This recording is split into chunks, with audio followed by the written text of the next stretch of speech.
ഇത് മാസ് മോട്ടോഴ്സിൽ നിന്നാണ് ഹീറോൻ്റെ സ്പ്ലെൻഡർ വണ്ടി ജനറൽ സർവീസ് ആയിട്ട് നമുക്ക് കയറ്റിയാണ്. വണ്ടി ഓടിച്ചു പോകുമ്പോൾ തന്നെ നമുക്ക് ചെയിൻ്റെ ഭാഗത്ത് നിന്ന് നല്ല രീതിയിൽ സൗണ്ട് ഉണ്ട്, ചെയിൻ അടിക്കുന്ന സൗണ്ട് ഉണ്ട്. ആക്സിലേറ്റർ ഓവറായിട്ട് റൈസ് ആയിട്ട് നിൽക്കുന്നുണ്ട്. ബ്രേക്ക് ചവിട്ടുമ്പോൾ നിൽക്കാനായിട്ടൊരു ചെറിയ ബുദ്ധിമുട്ട്. അതൊക്കെയായിരുന്നു നമുക്ക് വണ്ടി ഓടിക്കുമ്പോൾ കിട്ടിയ കംപ്ലൈൻറ്റുകൾ കേട്ടോ. അപ്പോൾ നമ്മളതിൻ്റെ ബാക്ക് ബ്രേക്ക് ഭാഗം തുടങ്ങി നമ്മൾ ചെക്ക് ചെയ്യാൻ വേണ്ടിയിട്ട് അഴിക്കുന്നുണ്ട്. ബാക്കിലത്തെ ബ്രേക്ക് ലൈൻ്റെ നോക്കുമ്പോൾ അത്യാവശ്യം നമുക്ക് ഉപയോഗിക്കാനുണ്ട്. തൽക്കാലം നമുക്ക് ബ്രേക്ക് ക്യാമൊക്കെ ഒന്ന് അഴിച്ച് ഗ്രീസ് ചെയ്തതിന് ശേഷം ഒന്ന് ക്ലീൻ ചെയ്ത് റീസെറ്റ് ആക്കാം കേട്ടോ. പിന്നെ അതേപോലെ തന്നെ നമുക്ക് ഈ ഭാഗത്തേക്ക് വരുമ്പോഴത്തേക്കും ഇതിൻ്റെ ചെയിൻ സ്പോക്കറ്റ് ശരിക്കും പറയാൻ കംപ്ലൈൻ്റ് ആണ്. കംപ്ലൈൻറ്റ് എന്ന് പറഞ്ഞാൽ മാക്സിമം വലിച്ച് ഞാൻ എൻഡിലേക്ക് എത്തിയിട്ടുണ്ട്. അപ്പോൾ നമുക്ക് ഒന്നുകൂടി ഒന്ന് ടൈറ്റ് ചെയ്ത് നോക്കാം. ശരിക്കും ഇങ്ങനെ ഈ കണ്ടീഷനിലേക്ക് എത്തിക്കാൻ ചെയിൻ സ്പോക്കറ്റ് മാറ്റണം ശരിക്കും. അപ്പോൾ തൽക്കാലം വേണമെങ്കിൽ നമുക്ക് ഈ മഴ കഴിയണവരെ തൽക്കാലം വേണമെങ്കിൽ അഡ്ജസ്റ്റ് ചെയ്താവുന്ന രീതിയിലേക്ക് നോക്കാം. വലിച്ച് നോക്കാം, കിട്ടില്ലാന്നിട്ട് നമുക്ക് കണ്ണിയെടുത്ത് കട്ട് ചെയ്തിടേണ്ടി വരും കേട്ടോ.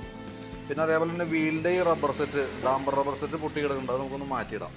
പിന്നെ അതേപോലെ തന്നെ ടയറിൻ്റെ കണ്ടീഷൻ ഈ സെൻറ്റർ ഭാഗം നോക്കിയാൽ മതി. സൈഡ് ഗ്രൂ നോക്കരുത്. സെൻറ്റർ ഭാഗത്തേക്ക് വരുമ്പോഴത്തേക്ക് ഏറെക്കുറെ അതിൻ്റെ ലൈഫിലേക്ക് അതിൻ്റെ മാക്സിമം ലൈഫിലേക്ക് എത്തി തുടങ്ങിയിട്ടുണ്ട് കേട്ടോ. റബ്ബൊന്നും വേറെ പറയത്ത കംപ്ലൈൻ്റ് ഒന്നുമില്ല. ജസ്റ്റ് ഒന്ന് ക്ലീൻ ചെയ്ത് അത് പൊടിയുടെ കുറച്ച് പ്രസൻസ് ഒക്കെ ഉണ്ട്, അതൊക്കെ ഒന്ന് ക്ലീൻ ചെയ്ത് റീസെറ്റ് ആക്കി എടുക്കാം നമുക്ക് കേട്ടോ. പിന്നെ അതേപോലെ തന്നെ നമുക്ക് അതിൻ്റെ എയർ ഫിൽറ്ററൊക്കെ നമ്മളൊന്ന് അഴിച്ച് ചെക്ക് ചെയ്ത് വിടുന്നുണ്ട്. ക്ലീൻ ചെയ്യാൻ വേണ്ടി അയച്ചാണ്. അപ്പോൾ ഒന്ന് തുടച്ച് ക്ലീനാക്കി റീസെറ്റ് ചെയ്താൽ മതി. വലിയ പഴക്കമൊന്നും ആയിട്ടില്ല കേട്ടോ. പിന്നെ അതേപോലെ എഞ്ചിൻ ഓയിൽ മാറ്റുന്നുണ്ട്, ഓയിൽ ചേഞ്ച് കൂട്ടത്തേക്ക് നടത്തി വിടുന്നുണ്ട്. ഫ്രണ്ടിലേക്ക് വരുമ്പോഴത്തേക്ക് നമുക്ക് ഫ്രണ്ട് ടയറിൻ്റെ കണ്ടീഷൻ ഈ പറഞ്ഞ പോലെ അത്യാവശ്യം ഉണ്ട്, കുറച്ചുകൂടി ഉപയോഗിക്കാനുണ്ട് കേട്ടോ. കാരണം ഇതിൻ്റെ ബാക്ക് ടയറും ഫ്രണ്ട് ടയറും വലിയ വേരിയേഷൻ വ്യത്യാസമില്ലാത്ത രീതിയിൽ തീരും. ഇത് ഉപയോഗിക്കാനുണ്ട്, പരമാവധി ഉപയോഗിക്കുക, അതിന് ശേഷം മാറ്റിയാൽ മതി. പിന്നെ ഫ്രണ്ടിലത്തെ ബ്രേക്കിൻ്റെ ഒരു കേബിൾ കംപ്ലൈൻറ്റ് ഉണ്ട്. ഈ ഒരു കേബിൾ ലോഡായ അവസ്ഥയിൽ നിൽക്കണം. അതാണ് ബ്രേക്ക് നമുക്ക് പിടിക്കുമ്പോൾ ഒരു കംഫർട്ടല്ലാത്ത ഒരു സുഖമല്ലാത്ത കിട്ടുന്നത് അതുകൊണ്ടാണ്. അപ്പോൾ നമുക്ക് ആ കേബിളൊന്ന് മാറ്റിയിടാം. അതിനുശേഷം ബ്രേക്ക് ക്യാമൊക്കെ ഒന്ന് വെച്ച് ഗ്രീസ് ചെയ്തിടാം. ബ്രേക്ക് ലൈൻഡറൊക്കെ അത്യാവശ്യം ഉപയോഗിക്കാനുണ്ട്, നല്ല ലൈൻഡറാണ്. പിന്നെ ഹെഡ് ലൈറ്റിൻ്റെ ഒരു പോയിൻ്റ് വർക്കിംഗ് അല്ല. ഇപ്പോൾ അത് നമുക്കത് ബൾബാണ്, ആ ഒരു ബൾബിൽ തന്നെയാണ് ഈ 2 പോയിൻറ്റും വരാം. അപ്പോൾ ബൾബ് നമുക്ക് മാറ്റിയാലാണ് അത് ക്ലിയർ ചെയ്യാനായിട്ട് പറ്റുള്ളൂ.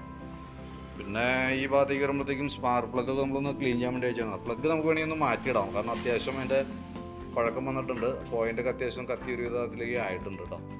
പിന്നെ ബാറ്ററി നമ്മളൊന്ന് ചെക്ക് ചെയ്ത് വിടുന്നുണ്ട്. ബാറ്ററി 13 വോൾട്ട് വരെ കിട്ടണമുണ്ട് നമുക്ക് കേട്ടോ. അത്യാവശ്യം കുഴപ്പമൊന്നും കാണുന്നില്ല. വേറെ സെൽഫുമായി ബന്ധപ്പെട്ട കംപ്ലൈൻ്റ് ഒന്നും ഇപ്പോൾ നമുക്ക് പ്രത്യക്ഷത്തിലില്ല. അപ്പോൾ നിലവിൽ നമുക്ക് സർവീസുമായി ബന്ധപ്പെട്ട വർക്കാണ്. പിന്നെ അതിനകത്ത് ഈ ആക്സിലേറ്റർ കേബിളിൻ്റെ കേസ് ഞാൻ പറയാൻ വിട്ടുപോയി. ആക്സിലേറ്റർ കേബിൾ തിരിച്ച് അങ്ങനെ തന്നെ ഇരിക്കുള്ളൂ, വെറുതെ റേസ് ആയിക്കൊണ്ടിരിക്കുക. അത് കേബിളിൻ്റെ കംപ്ലൈൻ്റ് ആണ്. അപ്പോൾ കേബിളൊന്ന് ചേഞ്ച് ചെയ്തിട്ടേക്കാം, ആക്സിലേറ്റർ കേബിളിൻ്റെ കേട്ടോ.